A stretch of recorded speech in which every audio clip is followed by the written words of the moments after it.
Whoa, don't panic. I know it's usually not a good thing if I'm not wearing the jersey, but honestly, for whatever reason, tonight I was just kind of feeling in the college spirit. What's cracking, everybody, and welcome back to Kraken R&R, where the Seattle Kraken defeat the ASU Sun Devils for to... Wait, no, that's not right. What's cracking, everybody, and welcome back to Kraken R&R, where the Seattle Kraken defeat the Arizona Coyotes 4-1, and yes, this time it actually was 4-1. There were no late goals that I missed. And yes, I am back to wearing the jersey because, while it would have been funny to keep wearing the college sweatshirt, for one, it's not an ASU sweatshirt because I didn't go to ASU, so I have no reason to own anything from there. And for another, with the Kraken not only picking up their 5th win in a row, with that win, they also pick up their 99th and 100th points in the standings on the season. And with that now, again, 100 points on the season, the Kraken not only continue to expand on their already NHL records for most points in a second season by a franchise, and biggest improvement in points from first season to second season, but they also become the second franchise in NHL history to have 100 points in one of their first 2 years, with Vegas obviously being the other one, having 109 points in their first season. Really then, the only kind of bummer about this game from a Kraken perspective is the fact that although Joey Daccord was with the team because of the recent Jones injury, and still is, he did not end up getting the start in this game, which would have been pretty freaking awesome, considering he's the only or first ASU alum to play in the NHL. And not only that, he's a not insignificant part of the reason that ASU hockey program is healthy enough to afford to build this arena that the Coyotes are now playing in for the next few seasons, for just a whole host of other reasons that revolve around the mess that organization is. The Coyotes, to be clear, not the Sun Devils. Now, thankfully, the Kraken had this game well enough in hand by the last couple of minutes that Hackstall was able to get Daccord in for those last couple of minutes and at least have that chance to acknowledge what he meant to ASU hockey and in front of that ASU crowd, or the people that are involved in ASU that were in attendance at the very least. And as far as why he didn't end up getting the start in this game, and probably will start on the second half of the back-to-back in Vegas tomorrow, or today when you're watching this, well, after the game, Hackstall said that was because, although in a perfect world or a different point in the season, they probably would have given him the start as that nod to what he meant to ASU, the team just wasn't in a position here in these last few games where that was the best decision to make from a team perspective, which personally to me seems a little weird. Again, you're going to have to play Daccord in one of these 2 games because of it being a back-to-back, and these last 3 games don't really mean a heck of a lot, considering, again, you're already locked into a playoff spot and you can't fall lower than you are in the standings. Really, then, all that's left to play for is to move up. You're still going to have to play Daccord in one of the 2, so if you're trying to get as many points as possible, then you'd think you'd play Daccord, your backup, against the weaker team in the Coyotes. Really, then, the only thing that could make sense is that they were trying to get Grubauer in against the easier team, just to, again, maybe give a little bit of an extra boost to his confidence going into the playoffs. Which, if that's the case, I suppose it makes sense, but it still would have been kind of cool to see Daccord getting to play where he went to college, in the NHL. Oh, and real quick, before we get into the game, while we're on the subject of this game coming up against Vegas, or in the neighborhood of talking about it anyway, this is a game I was originally going to be streaming for since it's the last road game of the season for the Kraken, but there's also going to be a watch-along party at the 32 Bar and Grill in Northgate at the Kraken practice facility for a fundraiser for Andy Ide, who's still very much in the recovery process from the stroke that he had a little while ago. So instead of streaming for this game, I'm going to be going to that, and if you want to come hang out, I'm sure that would be very much appreciated and be a part of that, part of the Kraken or even just Seattle hockey community. Now, with that having been said, if you were looking forward to the stream, don't worry, we haven't had the last game stream of the season just yet. The regular season, yes, but we've got another one coming up here in the near future, as I will be streaming for most, if not all, of the road playoff games for the Kraken. It depends on schedule, and we haven't seen the schedule yet, so I can't confirm which ones will be streamed for.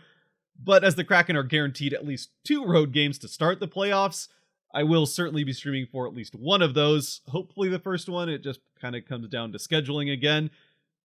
Either way, there's more streams coming. It just won't be this one in Vegas today. Of course, even at that, if you were looking forward to specifically a stream of a Kraken game in Vegas, there's a non-zero chance that we could get that in these first couple games of the playoffs, as if the Kraken win these last two games against the Golden Knights, they very well could end up facing them in the first round. But with all that said, since again, the game that we're here to talk about is the first half of a back-to-back, we should probably get into it. And it's a first period for the Kraken that, well, like we said, probably the biggest bummer was Decord not getting the start. This first period kind of was a bummer as well. I mean, the Kraken don't play a terrible period. They kind of play their style of hockey, especially against teams that don't have a ton of offensive firepower, where they keep any chances mostly to the outside and not particularly dangerous scoring chances, and then wait for the opposing team to make mistakes and create rush chances off of those, which they did for the most part in this period, really limiting Arizona's chances and getting some rush chances the other way. Just when they had those rush chances, they kind of had a habit of trying to get a little too cute with them, especially whenever McCann was on the ice and didn't have the puck. They were definitely trying to get McCann that puck for that 40th goal.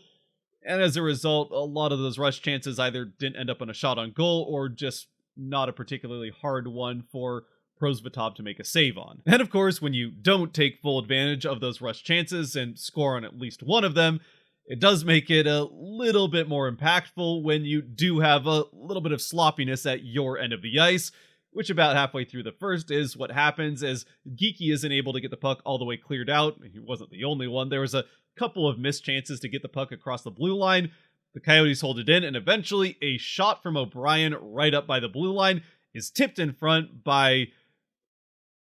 McBain, and into the net past Grubauer to give the Coyotes the 1-0 lead, which they would hold through the rest of the first and into the intermission. Early on in the second period, though, the Kraken would get the first power play of the game, the first of quite a number, actually, as there were plenty of penalties handed out over the rest of this game. Not quite as many penalty minutes as we had in the previous two meetings, thanks in part to the fact that both teams, specifically the Coyotes, managed to avoid getting any more misconducts somehow. But most importantly for the Kraken, on the power play, well, the penalty kill, like we've mentioned now a couple of times, has been actually one of the better penalty kills in the NHL since mid-January after the terrible first half of the season. The power play has been a little bit slower to get going here, but in these last few games, granted it's not been against great opponents, it has been doing that, and this first power play for the Kraken was especially dangerous, as the first unit holds that end of the ice for pretty much the entire time they're out there, and eventually they make the Coyotes pay, as Tolvanen gets the puck from Schultz quickly down to Wemberg in the bumper, and doing what that position is supposed to in this setup, quickly bumps it up to Bjorkstrand in the slot. Bjorkstrand one-times it and buries it into the net to tie the game at 1 with his 20th of the season. And as that shot goes in, to add a little bit of comedy flair to this tying goal for the Kraken, two Coyotes players run into each other in front of Bjorkstrand as he turns around to high-five his teammates. As my wife said at the time, his shot blowing the two of them down. However you want to look at it, whether they just fell down in awe of Bjorkstrand's shot or what it was pretty entertaining, and the Kraken with that power play goal after a number of chances before it. And actually a few chances after it as well, as the Kraken maintain momentum coming out of this power play, which eventually comes to an end without a second goal, with the Coyotes getting their first power play of the game a few minutes later. A power play that the Kraken, thanks to one nice save on Keller by Grubauer, are able to kill off, and then not long after, send the Coyotes to another power play. This time though, not only do the Kraken do a better job of killing off this Arizona power play, I think not even allowing a shot attempt on it, when it comes to an end, with Schultz exiting the box, notably a defenseman for the Kraken, the Coyotes make a mistake and just kind of have the puck escape that end of the ice, getting past all of them. Schultz picks it up at center ice, skates it in on the breakaway, and self-admittedly after the game, noting that he doesn't get a lot of breakaways, he couldn't even remember the last time and doesn't even practice them in practice. All he had to go off of is what Larson did in the game previous, so he decides to go with the same move and skates in, backhand forehand in front of the net and right around the outstretched leg into the net to give the Kraken the 2-1 lead on the goal right out of the box. And again, pretty much a carbon copy just at the other end of the ice from what Larson did against the Blackhawks. And yes, in case you're wondering, he did even give Larson credit for that idea after the game as well. And speaking of drawing on ideas based off of recent success, though this time not so much the Chicago game as the last one at home against the Coyotes, while your hand's still probably red from the clapping or handing out high fives from the Schultz goal, it's McCann getting the puck into the offensive end and dropping it for Beniers, basically the flip of Beniers dropping it for McCann on his goal against the Coyotes. Beniers getting that drop from McCann, skates it a little farther in than McCann did when he took his shot from the high slot, but he still fires it off by the faceoff dot and puts it into the net 1 minute and 14 seconds after Schultz scores to give the Kraken the 3-1 lead. And while I have been seeing some pretty galaxy brain takes recently of people trying to find ways to say that someone other than Matty Beniers could win the Calder, I mean, come on, let's call it what it is. It's either a bunch of fans who are so bored of the fact that we've known since November that Beniers is going to win the Calder that they're trying to find some way to convince themselves that someone else could win it, or it's Edmonton Oiler fans who, knowing that McDavid is going to win the Hart, are now feeling entitled to Skinner also winning this. Even though, if we're being honest, while Skinner's had a good season, McDavid has just done that good a job of outscoring all of Edmonton's other issues, with a good amount of help from Draisaitl as well. Anyway, with Beniers picking up his 24th goal of the season, which is 3 more than any other rookie, and his 57th point of the season, which is 9 more than any other rookie, on top of being the best 200-foot player among rookies, or at least forwards anyway. Owen Power is a fantastic defenseman that's just gobbling up minutes in Buffalo, who have been a pretty good team even if they're going to slightly miss the playoffs. It's still very much his to lose. I'm not going to say it's a guarantee because, well, you don't want to jinx it, but I think we know where that's going. Anyway, the Kraken carry this now 3-1 lead into the third period, where early on they very nearly make it 4-1 as Tolvanen, off of what was mostly an empty net, puts it off of the crossbar and out. But with that being said, Prosvetov had a pretty decent game in net for the Coyotes, certainly far better than his 8 goals allowed appearance in the first meeting between these two teams, just getting absolutely shelled in that game. Played relatively well behind a very porous Coyotes defense in front of him in this one, even if this time it is the plumbing that keeps this one out from Tolvanen. Soon enough, he would have to start making the saves himself again, as the Kraken get a power play not long after, which, thanks to a couple of saves by him towards the end of it, the Coyotes are able to kill off this Kraken power play, and then they get a power play of their own, which shorthanded McCann nearly scores on off of a beautiful release pass from Gord across the blue line to set loose McCann on a partial break. Again, Prosvetov with the save, and the Kraken managed to kill that one off. And at this point, or honestly even from when the Kraken got their first power play of the third, we're basically just trading power plays between these two teams the rest of the way, as the Kraken are going to get their second chance here after finishing the kill, or a couple minutes later anyway. And although McCann was not able to score shorthanded, the Kraken get the puck on the power play with a 3-1 lead late in the third. They were very intentionally trying to feed McCann to get his 40th of the season, and after a couple of chances, shots being saved or going wide, eventually McCann from that spot on the left side at the top of the faceoff circle fires off the shot and puts it right in the same spot that Beniers did, under the glove, over the pad, and into the net to give McCann number 40 on the year and the Kraken the 4-1 lead. And I don't know off the top of my head how many of those 40 have come on the power play from this exact same spot with that cannon of a wrist shot that McCann has, but I think there's a pretty good reason that the Kraken power play heat map looks like this over the course of the season. Yes, that dark mustard color area being the hot scoring zone, and funnily enough, it's right around where McCann scores this goal. Now, yes, some of that is Daniel Sprong as well, but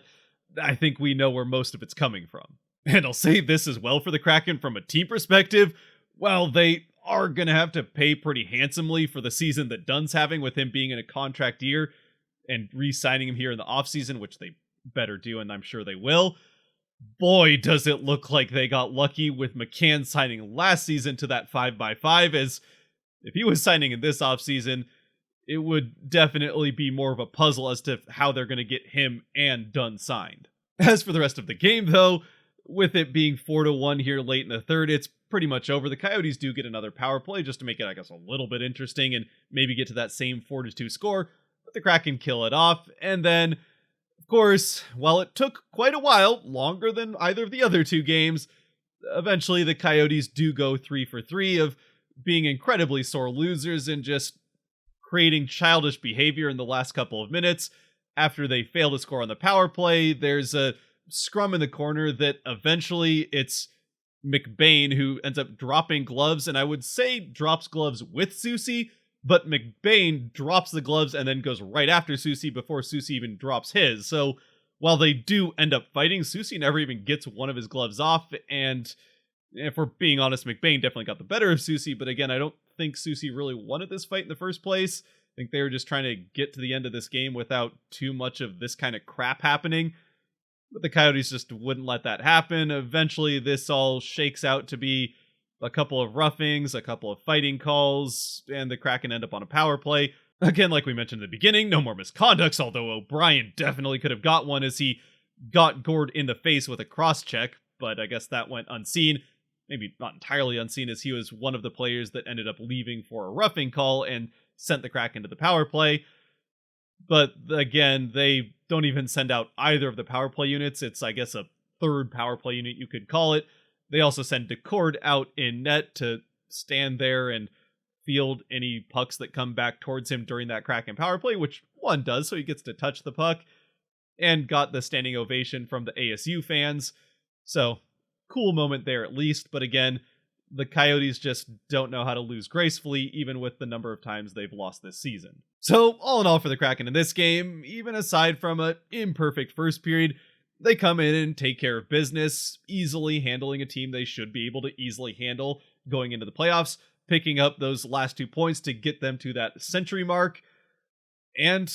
as far as playing 60 minutes, honestly, other than that little lapse they had that led to the Arizona goal, they played a pretty full 60 minutes. Yeah, you probably want to not be sending an opposing team to the power play that many times, but there was a lot of chippiness and energy, mostly in the third period of this game, which, if anything, I think will serve them come playoff time, where there's going to be a lot of that and probably fewer penalties as a result. Still, for the penalties there were, the Kraken special teams are suddenly playing very well and at the perfect time.